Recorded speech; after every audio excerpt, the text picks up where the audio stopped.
마태복음 3장 13절에서 17절의 말씀을 가지고 함께 읽어봅니다. 시작. 세례를 받으신 예수님이란 제목으로 우리 하나님 말씀 함께 나누도록 하겠습니다. 오늘 말씀의 은혜를 충만히 받기 위해서 먼저 언제나 그랬듯이 오늘 본문의 배경을 좀 살펴보도록 하겠습니다. 이번 주에도 세례 요한에 관련된 내용인데요. 아주 놀랄만한 엄청난 사건이 일어납니다. 그건 뭐냐면은 바로 예수님께서 세례 요한에게 세례를 받기 위해서 직접 갈릴리로부터 세례 요한이 세례를 주는 요단강을 오셨어요. 이게 왜 엄청난 사건이냐면 요한의 반응을 보면 알 수 있어. 예수님이 딱 이렇게 오시니까 아니 예수님 말도 안 됩니다. 이거는 진짜 있을 수가 없는 일이에요. 아니 예수님 제가 예수님한테 세례를 받아야지 예수님이 어떻게 감히 저한테 세례를 받으시려고 합니까? 제가 감히 어떻게 예수님을 세례를 주니까 이건 말도 안 됩니다. 그러니까 예수님이 아니야 요한 괜찮아 허락해라. 왜냐하면 우리가 이와 같이 하여 모든 의를 이루는 것이 합당하다. 이렇게 얘기를 했어요. 근데 왜 요한이 예수님 안 돼요. 그렇게 할 수 없습니다. 라고 했을까요? 진우 얘기해 보세요. 예수님한테 자기가 세례를 한다는 게 무리하다고 느껴서? 그래요. 맞아요. 그것도 정답이에요. 근데 한 걸음 더 나아가서 세례가 뭔지를 좀 생각해 봐야 돼. 자, 우리 예수야, 세례는 누가 받는 거야? 세례요? 저번 주에 세례 요한이 회개하라! 뭐가 가까이 왔다? 회개하라! 설날이 가까이 왔다! 세뱃돈이 가까이 왔다! 이거였어요? 아니죠. 천원. 세뱃돈 1,000원밖에 못 받아요? 아이고. 아니죠. 1,000만 원. 회개하라. 천국이 가까이 왔다. 그래서 너희들 뭐를 받아라?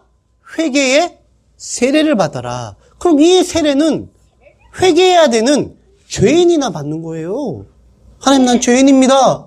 난 지옥 가에 마땅합니다. 나는 죄인이 하나님 앞에 돌아갑니다. 라면서 회개의 세례를 받는 건데 예수님이 죄인이에요? 아니에요? 예수님은 의인이에요. 유일하신 의인이에요. 근데 왜 세례를 받아야 돼? 그러니까 세례 요한이 안 돼요. 할 수 없어요. 막 이랬던 거예요. 예수님 안 돼요. 상상만 해도 큰일 나요. 그랬는데 예수님이 아까 뭐라고 했어요? 허락해. 괜찮아. 요한 해. 왜? 우리가 이렇게 해서 모든 의를 이루는 게 합당한 거야. 근데 이 의가 뭡니까?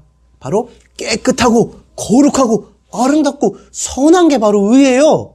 근데 우리가 이렇게 내가 세례를 받고 네가 나에게 세례를 주고 내가 너한테 세례를 받아서 이런 아름다운 일을 이 정결하고 이 거룩하고 위대한 일을 하는 게 합당해 옳은 일이야. 근데 이게 뭘까요? 이 의는 바로 하나님의 뜻과 계획을 우리가 실현하는 거예요. 그대로 순종하는 거예요. 그러니까 요한이 예 알겠습니다 하고 예수님 말씀에 순종해서 세례 요한에게 세례를 받았는데 저번 주에 그 당시 세례는 어떤 세례라고 했죠, 예서야? 물에 담가놔요. 푹 담가서 그게 들 때까지. 그죠? 예배 드릴 때 많이 떠드는 아이들은 푹 담가놔야 된다고 했어요, 안 했어요? 했어요. 지금 푹 담그기 일부 직전인 것 같은데.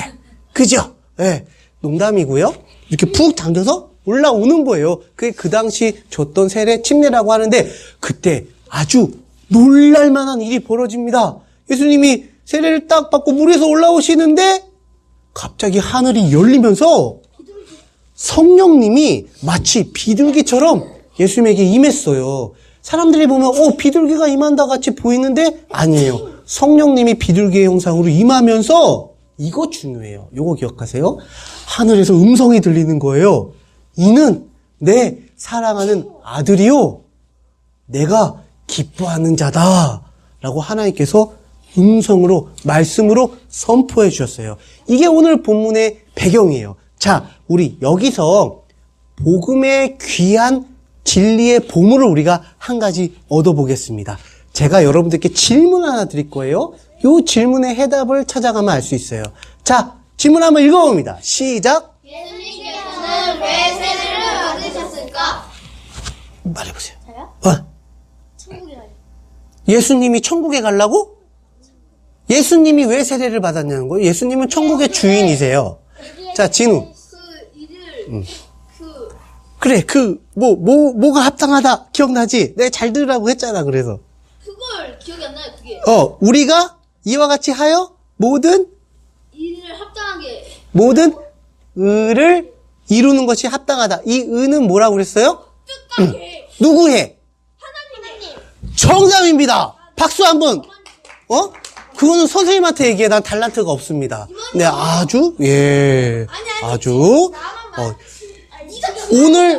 오늘 하나님 보시기에 예배 MVP 아주 유력한 후보예요. 예, 그렇게만 하면 돼요. 자, 잘 들으세요. 뭐냐면, 하나님의 뜻과 계획을 이루시기 위해서 예수님이 세례받은 거야.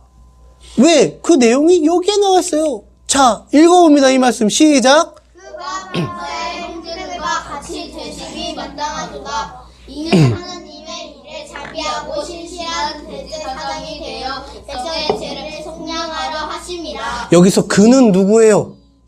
예수님. 범사가 뭐냐면요. 우리 모든 일, 모든 상황, 우리의 모든 생활, 모든 환경, 우리의 모든 것이에요.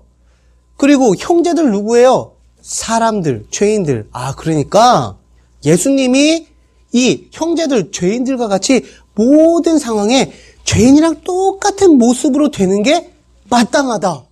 하나님의 뜻이다. 왜? 이는 하나님의 일에 자비하고 신실한 대제사장이 되어서 누구의 죄를 어떻게 한다고요? 백성의 죄를 속량하려고. 쉽게 말해서 예수님이 사람의 모습으로 이 땅에 오신 것도 똑같아요. 왜? 우리의 죄를 대신 받아주셔서 대속해 주니까 대신 받고 용서해 주시기 위해서 우리가 똑같은 모습이 돼야 되는 거야. 맞죠? 그래서 하나님이신 예수님이 우리가 똑같은 사람으로 오신 거예요. 그리고 또 죄인이 세례를 받잖아요. 예수님도 똑같이 죄인의 모습 돼야 되잖아요. 그래서 예수님이 똑같이 되시려고 세례를 받은 거예요. 죄가 있으셔서 그런 게 아니라.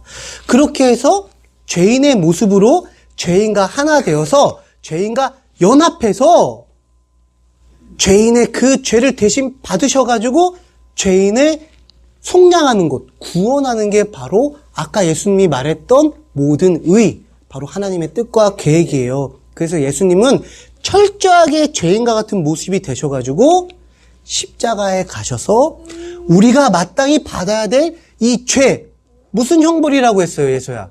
이 죄 형벌 뭐였어요? 죄 형벌. 자, 힌트, 찜질방. 찜질방? 여름. 지옥. 아이고, 뜨거운 지옥. 박수 한번 쳐주세요. 자, 유력한 경쟁자가 지금 나타났습니다. 분발하세요. 지옥, 꺼지지 않는 지옥.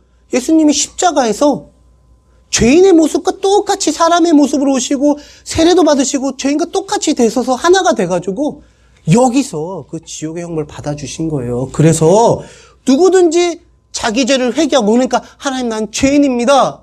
내 안에 죄가 아주 드글드글합니다. 이 죄로 해서 저 마땅한 지옥불에 가야 될 죄인인 거 하나님 인정합니다. 라고 하나님께 돌아가서, 그러나 하나님, 내 죄를 위해서 예수님이 나와 똑같은 모습이 되셔서 십자가에 못 박히셔가지고 내 죄를 대신 받아주셨음을 믿습니다. 십자가 보혈을 믿습니다. 하고, 그러나 예수님이 나에게 영생을 주시기 위해서 3일 만에 부활하신 것을 믿습니다 하면 그 순간 어떻게 되냐?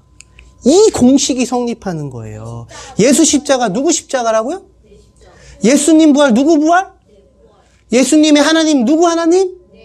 예수님이 똑같이 죄인의 모습으로 우리와 하나 되셔서 어떠한 위대한 아름다운 이 십자가와 부활의 일을 해주셨으니 우리도 예수님과 연합했기 때문에 예수님이 하신 것은 우리가 한 거랑 똑같은 거예요. 이렇게 생각하면 돼요. 예수님 십자가, 내 십자가. 예수님의 부활, 내 부활. 예수님의 하나님, 내 하나님. 그래서 내가 십자가에서 죄인으로서 죽은 거예요. 그리고 나서 3일 만에 예수님 부활하셨죠? 나도 부활하는 거예요. 하나님의 자녀로 거듭나고, 그리고 내가 나중에 죽어도 다시 예수님의 형상대로 부활하는 거예요. 이 예수님의 십자가와 부활의 복음이 우리에게 이런 놀라운 은혜를 베풀어 주신 거예요. 예수님이 하나님 아버지라 부르잖아요. 그럼 그 하나님은 우리의 하나님, 우리의 아버지가 되는 거예요. 그래서 예수님 때문에 우리가 하나님 아버지라고 담대하게 떳떳하게 아무런 꺼리낌 없이 부를 수 있는 거예요. 이런 놀라운 복음의 은혜를 주신 예수님을 찬양하는 우리 친구들 되기를 두 손 들어 축복합니다. 근데 여기서 끝난 거 아니에요. 한 가지 더 선물 줬어. 기가 막힌 선물 줬어요. 뭐냐면요, 이거예요. 예수님이 하나 선물 더 줬는데 뭐냐면, 말씀 읽어봅니다. 시작. 누구든지 그리스도와 합하기 위하여 침례를 받은 자는 그리스도로 옷을 입었으니 이렇게 아까 제가 말씀드렸죠? 자기 죄를 회개하고 예수님의 십자가와 부활의 복음을 믿어 구원받은 하나님의 자녀에게 예수님이 이 선물을 주는 거예요. 어떤 선물이냐면 예수님의 거룩하고 정결하고 흠도 없고 점도 없고 영광스러운 저 예수님의 거룩한 의, 저 아름다운 예수님의 의로 만든 옷을요, 우리한테 입혀주세요. 누구든지 자기 죄를 회개하고 예수의 십자가와 부활의 복음을 믿어 거듭남에 구원받은 하나님의 백성은요, 저 옷을 입고 있어요. 값없이 선물 주셔요. 근데 놀랄만한 일이 뭔지 알아요? 자, 우리 진우, 우리 그 복음 믿죠? 네, 그럼 진우가 이제 하나님 앞에 기도하러 나가는 거예요. 하나님, 예수님의 이름으로 하나님 보좌 앞에 나가 기도합니다. 하나님, 저 진우예요. 그러면 하나님이 진우 왔니? 이렇게 얘기하는 수준이 아니라 오, 우리 예수 그리스도랑 똑같은 진우가 왔구나. 이렇게 얘기하는 거예요. 왜? 옷 입었잖아. 그러니까 하나님의 눈으로 진우는요, 예수님처럼 보이는 거야. 놀랍지 않아요? 내가 예수님과 똑같은, 아니, 내 자신의 이 안에 있는 부끄러운 모습들 생각해봐요. 하나님 앞에 도저히 나갈 수도 없어요. 근데 이 예수님이 주신 이 옷 때문에 예수님의 이름만 의지해서 나가잖아요. 이야, 우리 예수랑 똑같은 우리 진우 와서 너무 기쁘다 하면서 우리 진우는 예수와 같이 내가 사랑하는 아들이요 기뻐하는 자다라고 인정해 주시는 거예요. 큰 목소리를 읽어봅니다. 시작. 하나님께서는 예수님을 사랑하시는 것과 똑같이 나를 사랑하십니다. 이제 알겠어요? 옷 입은 사람이 누리는 이 은혜가 뭔지 알겠어요? 그러니 여러분, 평생 이거 하나만 기억하세요. 무조건 예수님만 붙잡고 사는 거야. 무조건 예수님의 이름만 의지해서 하나님께 나아가는 거야. 무조건 예수야. 우리는 예수의 십자가를 시작해서 부활로 완성된 사람이에요. 예수님 떠나서는 우리는 살 수 없어요. 예수님 떠나서의 나 자신을 보지 마세요. 내가 아무리 초라하고 아무리 가난하고 뭐 열등감이 있고 못생기고 공부도 잘 못하고 막 그래요. 좋아요. 세상 사람들은 막 그럴까? 아유, 너는 아싸야, 아싸 오브 아싸야. 너는 별로야. 아우, 너랑 놀기 싫어. 너는 초라하고, 못생기고, 가난하고, 너무 잘할 것도 없고. 그런데 세상 사람들 그렇게 봐도 내가 자기 죄를 회개하고 예수의 십자가와 부활의 복음을 믿어 하나님 자녀 돼서 그리스도로 옷 입으면 세상 사람들 그렇게 손가락질해도 하나님은 나를 어떻게 본다? 예수님처럼 똑같이 사랑하시고 기뻐하시는, 이거 은혜예요. 여러분, 다시 한번 강조합니다. 예수님만 꼭 붙잡고 가세요.